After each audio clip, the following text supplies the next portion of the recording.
y contar con vos hoy, y estoy segura que va a ser una tarde muy agradable para los y las periodistas que ya pues han venido conociendo los diferentes procesos de la Corte Interamericana. Te doy la palabra, Gaby. Muchísimas gracias nuevamente por tu actividad. Y por favor, recordar poner los micrófonos en silencios. Por ahí yo los voy captando y los voy silenciando, pero bueno, tratar de mantener siempre el micrófono en silencio.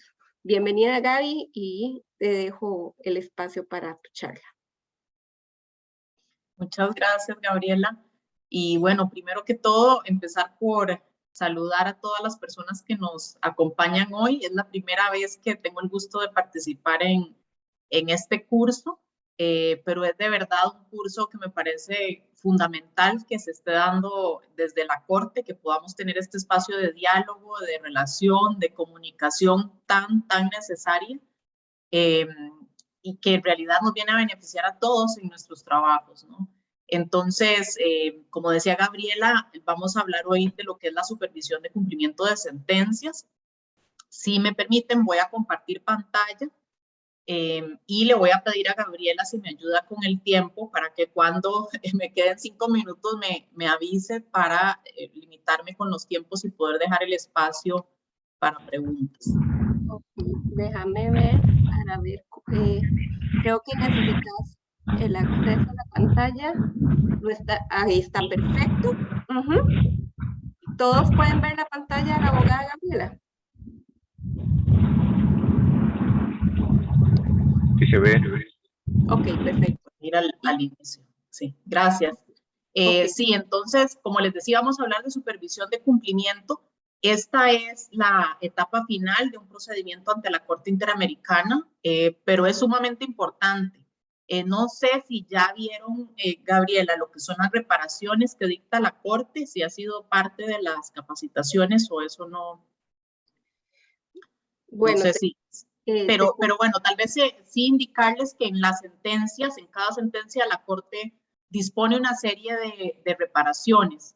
Y son reparaciones fundamentales porque aunque son pocas las sentencias que la Corte emite en un año, pueden ser unas 20 sentencias, en cada una de ellas son sentencias que resuelven violaciones que fueron emblemáticas para ese Estado. Es decir, a través de un caso, la Corte puede hacer pronunciamientos que impactan un país o que incluso tienen un impacto en otros países, ¿no? Porque van estableciendo parámetros y porque con las reparaciones que la Corte ordena, no solo busca reparar el daño generado a las víctimas del caso concreto, sino que también la Corte busca ver cuál fue la causa estructural, normativa o práctica que hizo o que permitió que se configurara esa violación, y con la reparación trata de ordenar lo que son las garantías de no repetición, que tratarían de beneficiar a un conjunto de personas más allá de las víctimas del caso. Entonces, esta etapa de supervisión de cumplimiento se vuelve fundamental porque desafortunadamente en los países que han reconocido la competencia de la Corte se requiere estar detrás de ellos para que cumplan. Uno podría pensar, bueno, ya se emitió una sentencia, la sentencia se cumple, ¿no? De inmediato. No es así. Entonces, la Corte, desde sus primeras sentencias en 1989, ha tenido que dedicarle un gran tiempo de su labor cada vez que la Corte se reúne, que como ustedes saben, no es un órgano que está permanentemente trabajando de forma colegiada, pero cada vez que se reúne tiene que dedicarle tiempo a hacer esta supervisión. Con unas normas como muy escuetas a las que no me voy a referir, pero la Corte ha ido a través de los años desarrollando esos mecanismos mediante los cuales hace supervisión. Y actualmente hay una norma que es el artículo 69 de su reglamento, que es la que regula un poco lo que es la supervisión de cumplimiento. En cuanto a lo que es el número de casos en etapa de supervisión, tenemos 263 casos actualmente. Sí hay un porcentaje alto de ellos, un 25%, en donde está pendiente una o dos reparaciones. ¿Y cuáles son esas reparaciones? Bueno, las de más difícil cumplimiento, ¿verdad? La obligación de investigar, la búsqueda de paradero de personas desaparecidas. Pero eso lo hago notar porque sí es necesario indicarles que para que la Corte archive un caso tienen que haberse cumplido todas y cada una de las reparaciones. Y en la mayoría de casos la Corte dicta de 3 reparaciones hasta 15, ¿verdad? Entonces, como pueden ver, aunque haya 263 casos en etapa de supervisión de cumplimiento, el número de reparaciones en supervisión son más de 1000. En cuanto a los países que más tienen casos en etapa de supervisión, bueno, aquí podemos ver un gráfico, pero sí serían pues Perú, Guatemala, Colombia, Argentina, son de los países con más casos en supervisión. Y esta es una gráfica que denota pues el gran aumento de casos en etapa de supervisión. Como les mencionaba, es importante mínimamente tener una pincelada de conocimiento de qué es lo que supervisamos en esta etapa de supervisión, ¿no? De qué es lo que la Corte ordenó en una sentencia que requiere ser supervisado. Entonces, esto es como una pincelada muy así por encima de cuáles son las reparaciones que la Corte ordena, pero sí es importante resaltar que no son solo de carácter pecuniario.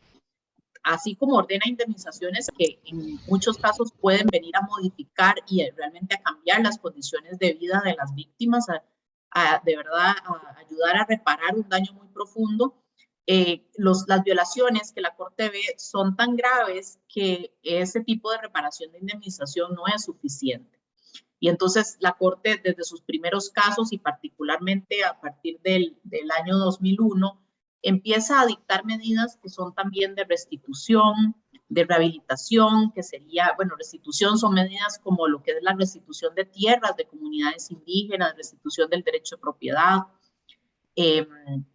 lo que es, por ejemplo, dejar sin efectos una sentencia que fue dictada de forma violatoria a la Convención Americana, lo que es, por ejemplo, ese tipo de medidas son para restituir el derecho, los de rehabilitación son para dar tratamiento médico y psicológico a las víctimas, las de satisfacción son medidas entre ellas dirigidas, por ejemplo, a la difusión y a la publicación de la sentencia, también al acto público de reconocimiento de responsabilidad y otras medidas como lo son los monumentos, las denominaciones de calles en memoria de las víctimas, denominación de una escuela o de una beca en memoria de las víctimas. Y me detengo un poquito en el número 4, que son las garantías de no repetición, que esas las enfatizo porque, como les decía, vienen a permitir un impacto mayor de una sentencia de la Corte para solucionar o evitar que se produzcan violaciones similares. Garantías de no repetición, hay garantías, por ejemplo, destinadas a lo que es capacitación a funcionarios y funcionarias públicos, lo que son garantías de no repetición destinadas a modificar normas o a emisión de normas para garantizar los derechos, garantías de no repetición dedicadas a educar o sensibilizar a la sociedad civil en alguna materia. Particularmente importantes han sido las que se refieren a educación en cuanto a prevención y erradicación de violencia contra la mujer, por ejemplo. Y el punto 5, la obligación de investigar los hechos.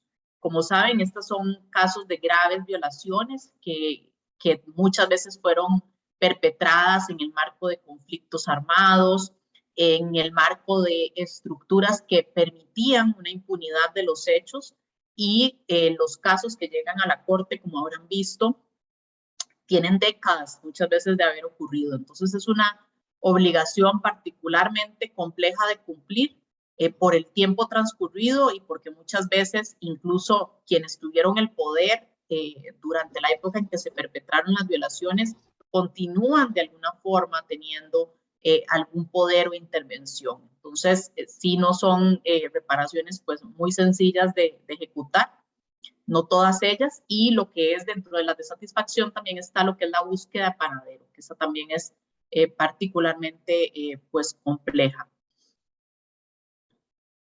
En cuanto a los medios por los cuales la Corte obtiene información y por los cuales la Corte valora la información, les describo un poco sobre ellos. En primer término, Desde la propia sentencia, la Corte dispone un resolutivo donde pone un plazo de 1 año para que el Estado presente un primer informe.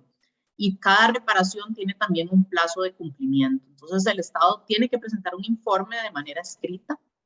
A ese informe se le da traslado para que puedan realizar observaciones las víctimas o sus representantes y también la comisión.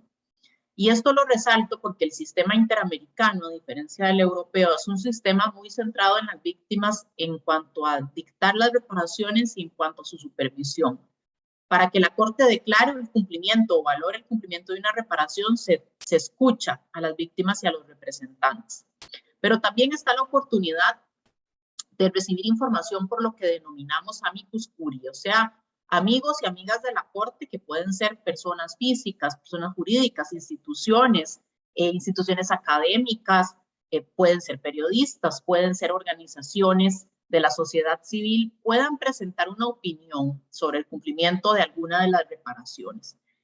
Esto no está tan difundido y se ha dado más en casos como, por ejemplo, habrán escuchado en años anteriores y este año lo que fue el indulto, el llamado indulto por razones humanitarias concedido a Alberto Fujimori en relación con desapariciones y graves violaciones cometidas durante esa lucha del conflicto armado.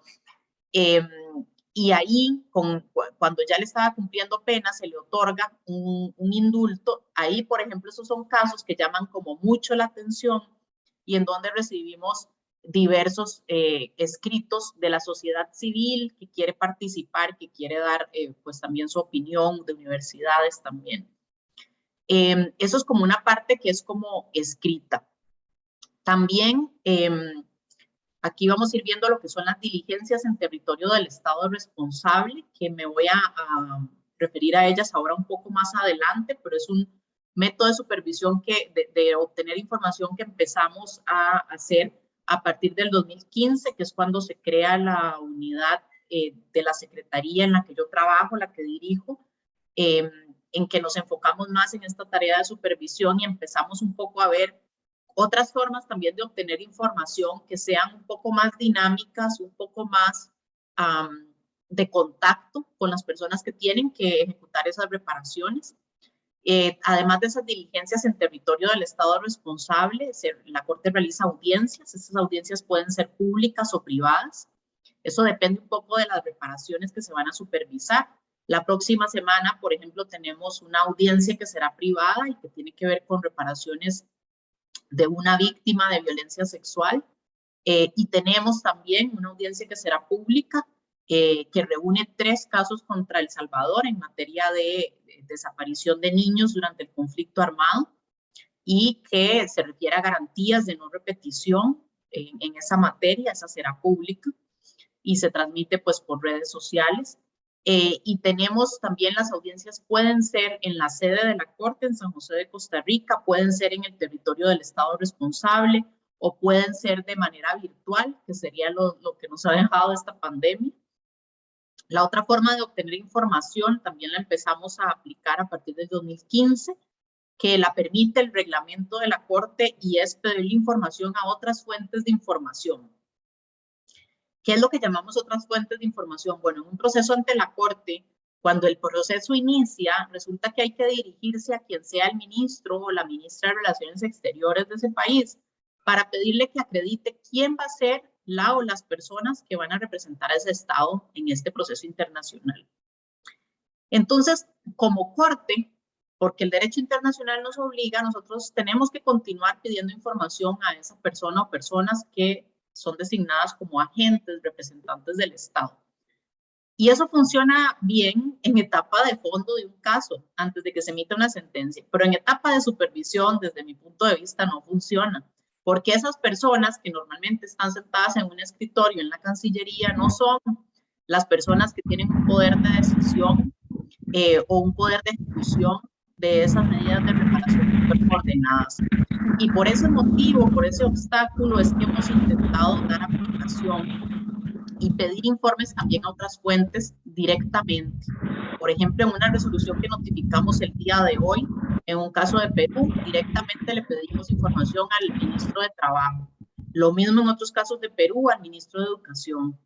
¿Qué más hacemos a través de pedir a otras fuentes de información? Involucrar a las instituciones nacionales de protección de derechos humanos.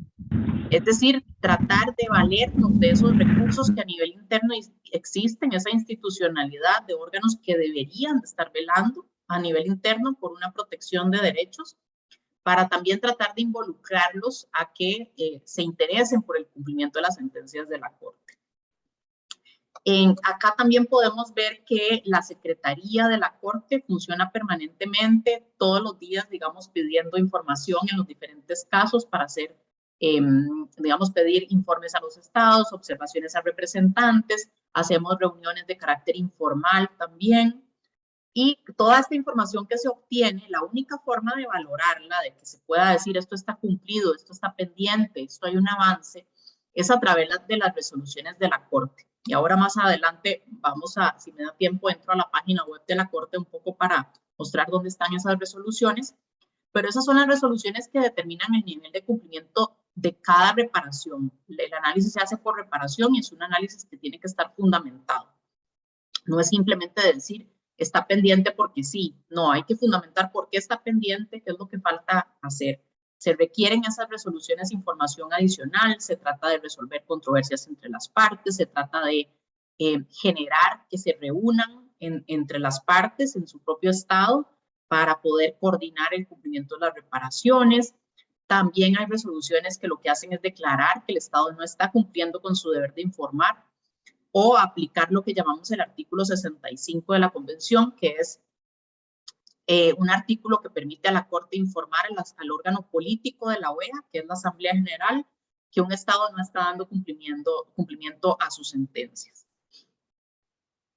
Como aquí tenemos algunas imágenes de audiencias, como les decía, la audiencia puede ser pública, que sería la imagen que estamos viendo a la izquierda, cuando los jueces es un poco más formal, se ponen sus togas. Esa es una audiencia en la sede de la Corte.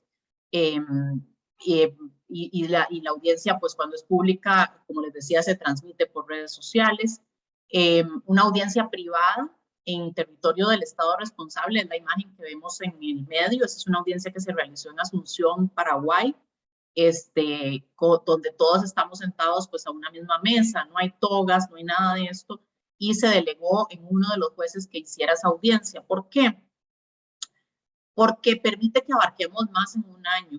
Si toda la Corte tiene que movilizarse a Paraguay para hacer algunas audiencias y diligencias de supervisión, eso nos requiere pues mucho mayor tiempo, nos requiere una mayor coordinación, mientras que con la delegación de jueces para hacer estas actividades podemos abarcar más en un año.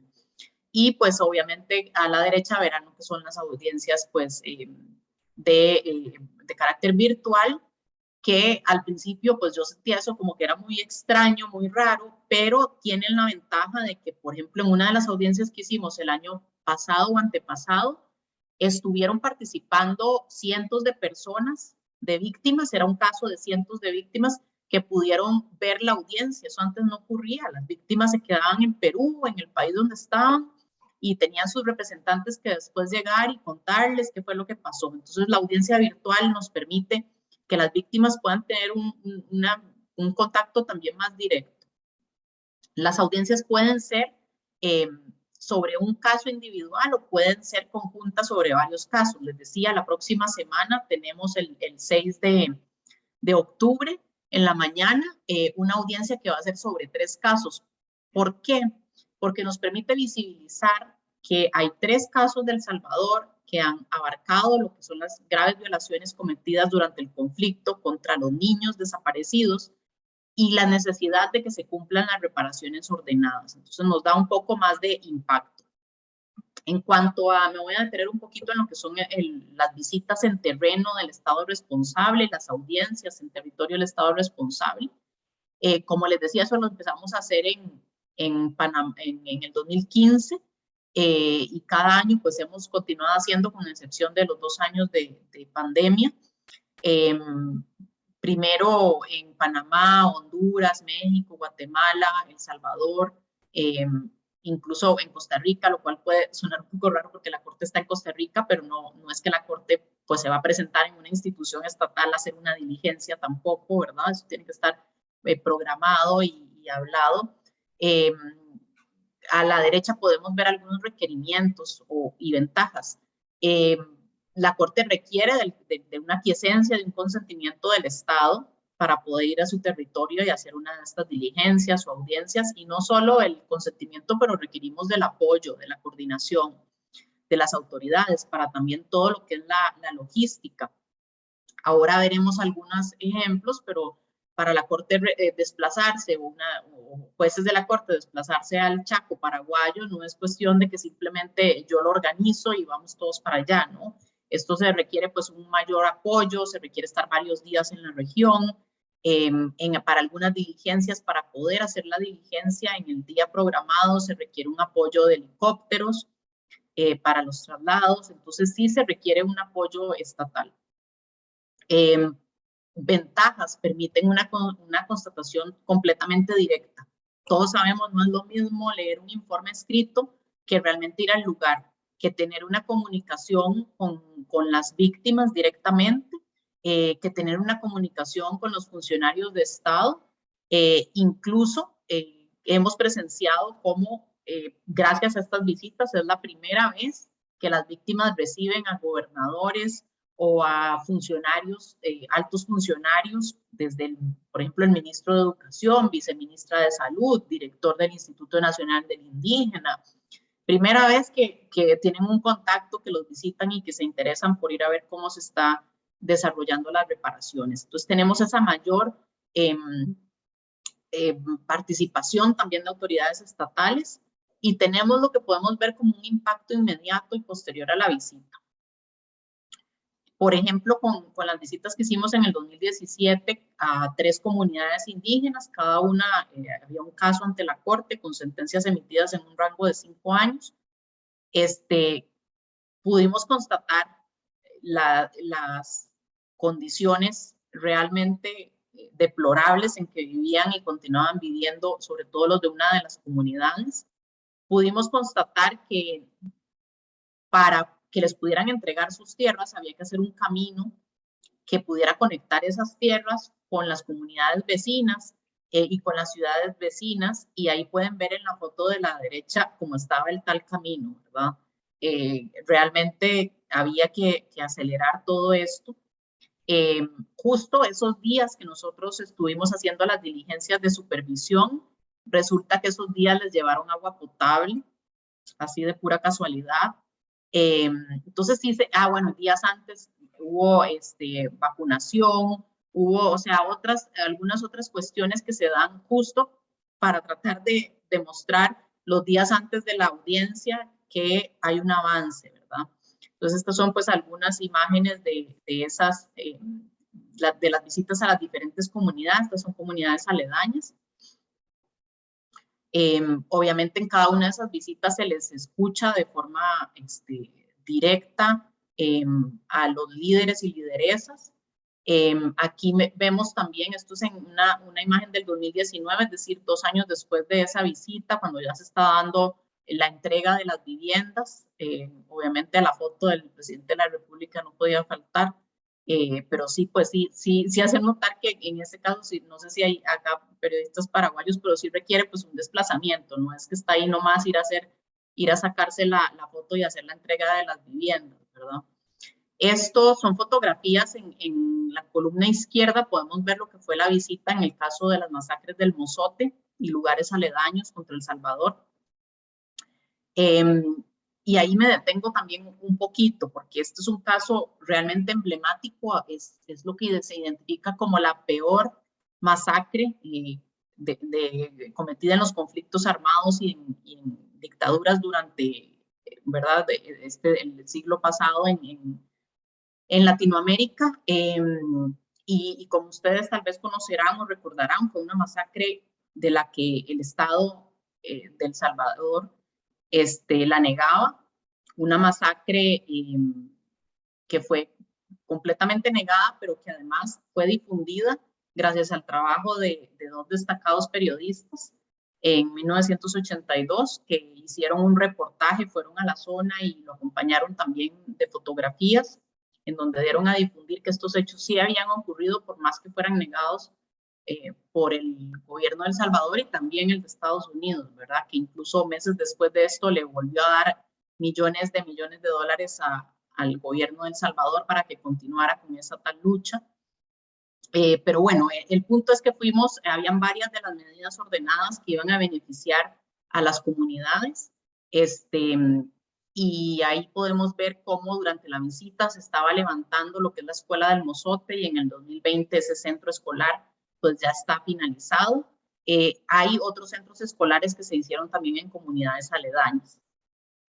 Y otro ejemplo en el que me quiero detener unos minutos para un poco mostrar cuál es el impacto y la necesidad de la supervisión de cumplimiento de sentencias es el caso conocido como el de fecundación in vitro en Costa Rica, y que me permite un poco ilustrar qué pasaría si nada más emitimos la sentencia y dejamos las cosas ahí, y ya la Corte sigue trabajando en otra cosa y cada quien ve a ver, ¿no?, si se cumple o cómo se cumple la sentencia. Entonces, este caso lo voy a utilizar como medio de ilustración, porque además tengo una restricción de tiempo para poderme referir a muchos otros casos.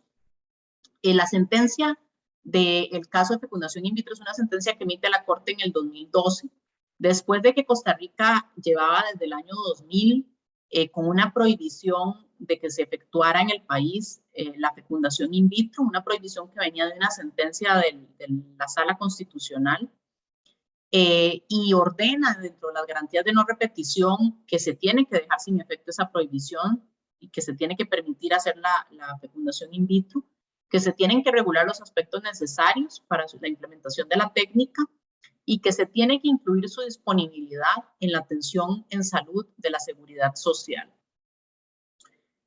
Habían transcurrido ya 2 años y medio y la sentencia no se cumplía. Lo que informaba el Estado era de proyectos de ley en el órgano legislativo, que obviamente, no sé si saben, pero Costa Rica es un Estado que desde la Constitución dice que tiene religión.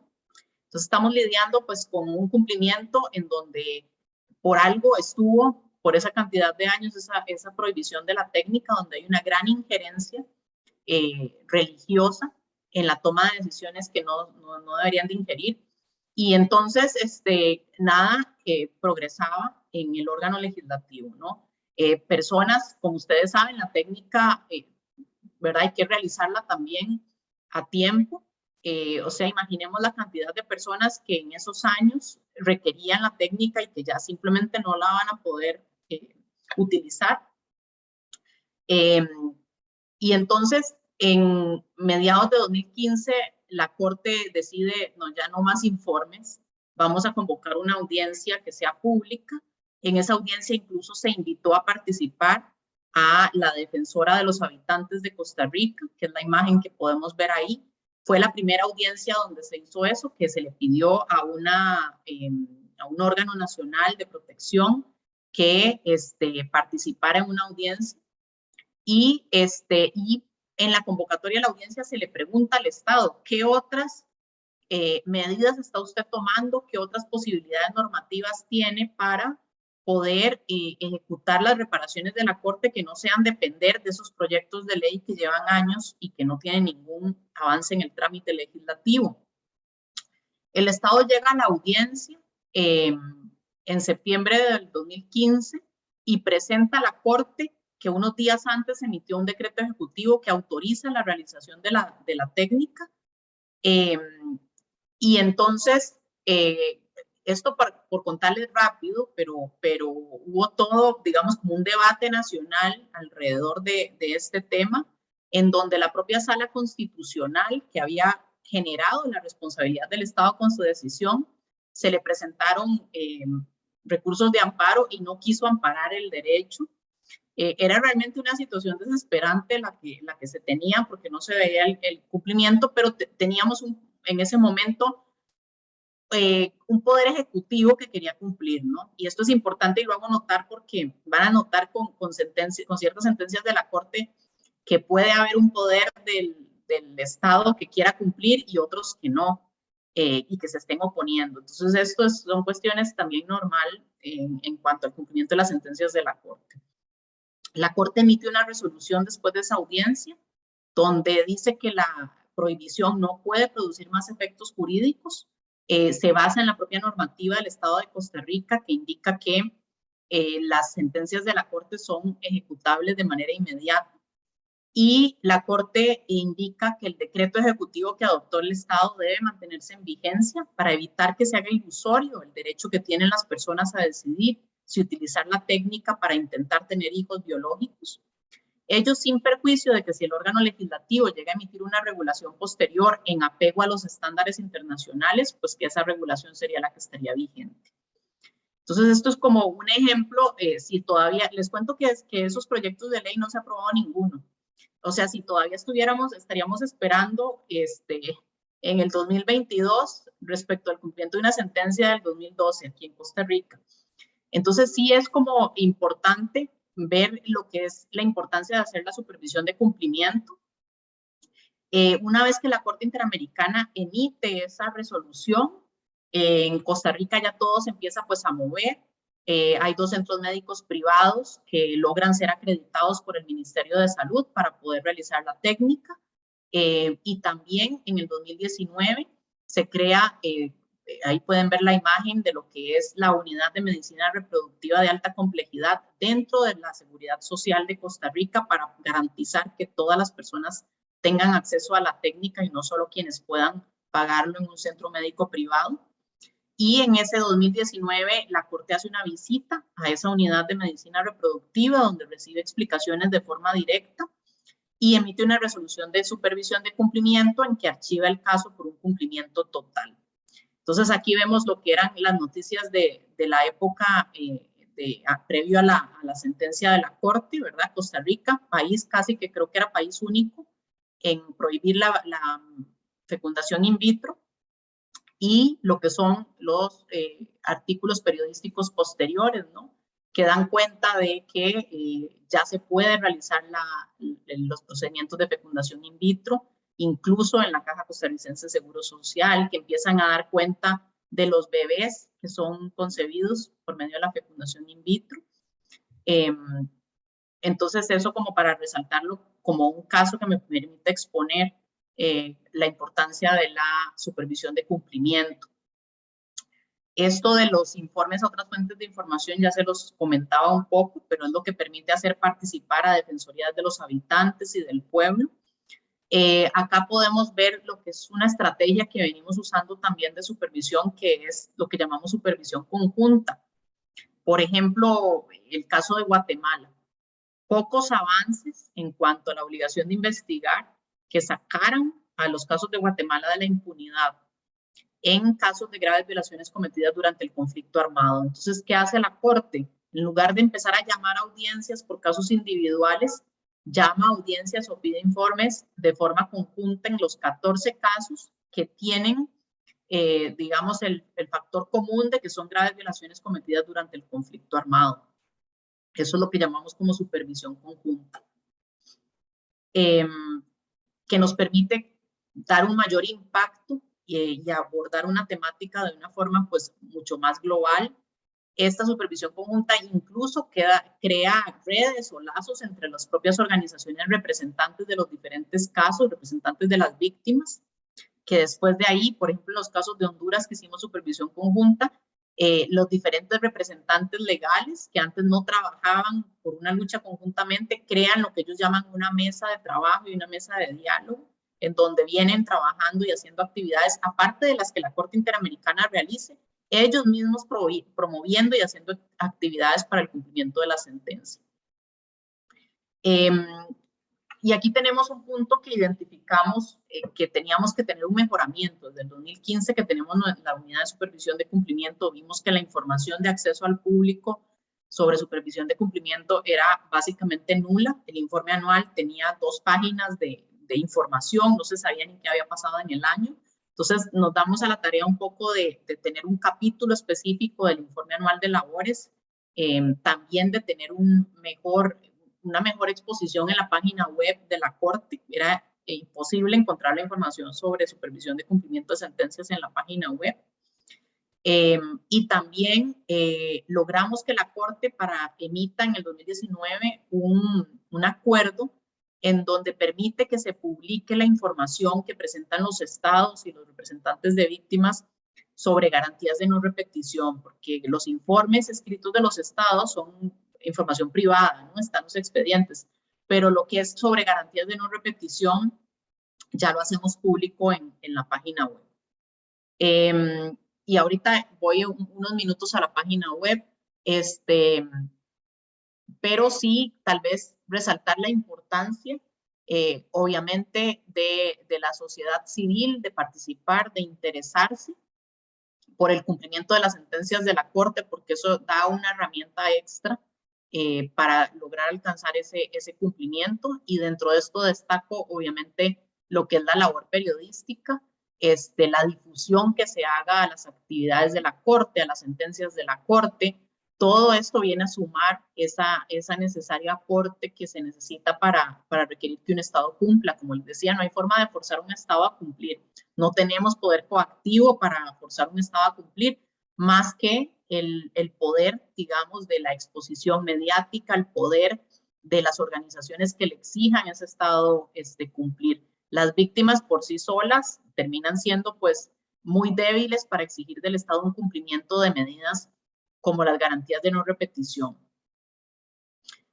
Voy a dejar de compartir acá el documento de PowerPoint, pero para compartir, porque creo que me quedan unos minutos, ¿verdad, Gabriela? Sí, sí, abogada. De hecho, empezamos un poquito tarde. Ahí, Hermida. Podemos seguir hasta unos 10 minutos más. Muy bien, entonces voy a... Vamos a ver. Uy, ma. Sí, estás mirando ahí. Alguien tiene el micrófono encendido. Lo que quería era ir a la página web de la Corte, pero vamos a ver que se me está aquí como dificultando eso. Es que tengo una computadora nueva, porque la otra simplemente dejó de funcionar. Entonces, se me está dificultando un poco ver la página web de la Corte. Vamos a ver. Porque yo no sé, Gaby, si vos podés compartir pantalla y ayudarme para poner la página web de la Corte. Sí, déjame. Y así. Déjame hacerlo. Ahí ya están viendo todo lo que no tienen que Estamos viendo tu pantalla, pero yo sí. No, yo sé.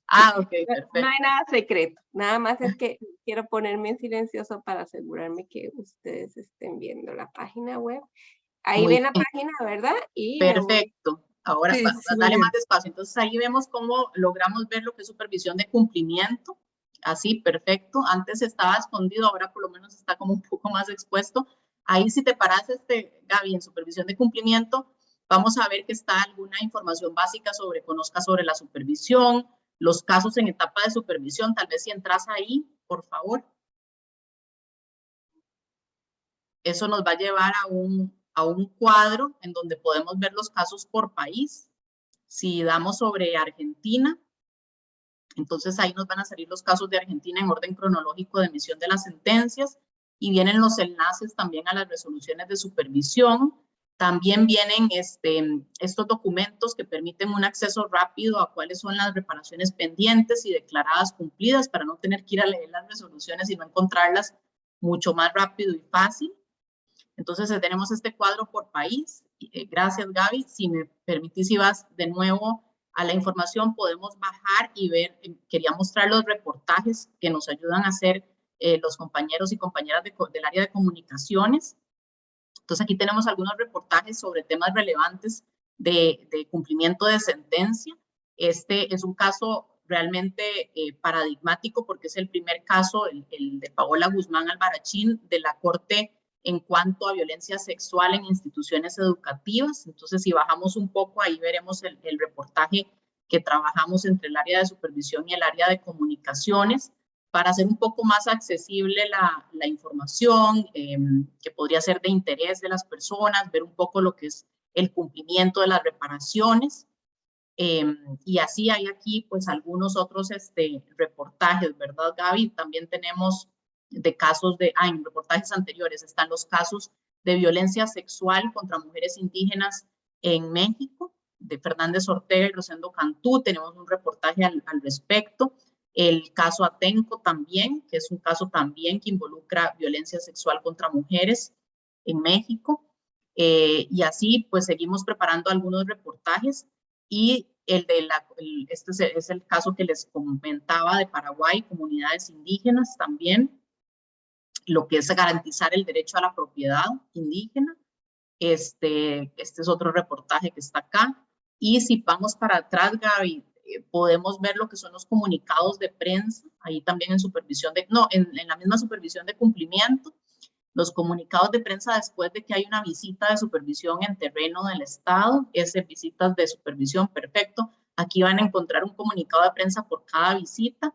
Si quieres puedes entrar a la del Mozote. Esta es la de in vitro. Ajá, ese, perfecto. Y entonces sacamos un comunicado de prensa de lo que fue esa visita, en el cual ponemos cuestiones jurídicas, pero también muy importante lo que es el homenaje a las víctimas, a sus familiares, y un recordatorio pues de lo que fueron los hechos, ¿no? Ahí veíamos en una primera imagen lo que es, si subís un poquito, la imagen de los jueces deteniéndose a mirar lo que es el Jardín de los Inocentes, se llama este monumento en memoria, está recostado a la pared de una iglesia, y no se ve bien en la foto, pero lo que el juez está agachado viendo son los nombres de los cientos de niños masacrados en esa masacre del Mozote. Entonces son diligencias que tienen distintos contenidos, pero que también nos permiten recordar lo que fueron los hechos del caso para no repetir, ¿verdad? Escuchar a las víctimas de manera directa. Aquí vemos una de las pobladoras del Mozote. Estábamos ahí frente a la institución de salud. Si bajas un poquito más, ahí estamos hablando también directamente con las personas que trabajan en el centro médico del Mozote. Este es el ministro de Educación frente al centro educativo que estaba en construcción, y se hacen también pues reuniones informales y formales alrededor de estos eventos. Entonces, yo creo que esto sería una exposición así como un poco rápida de lo que es la supervisión de cumplimiento. Muchas gracias, Gaby, por la ayuda en manejar la página. Y quedo más bien disponible por si tienen preguntas. Bueno, muchísimas gracias, Gaby, más bien por esa explicación, porque la verdad es un trabajo súper grande el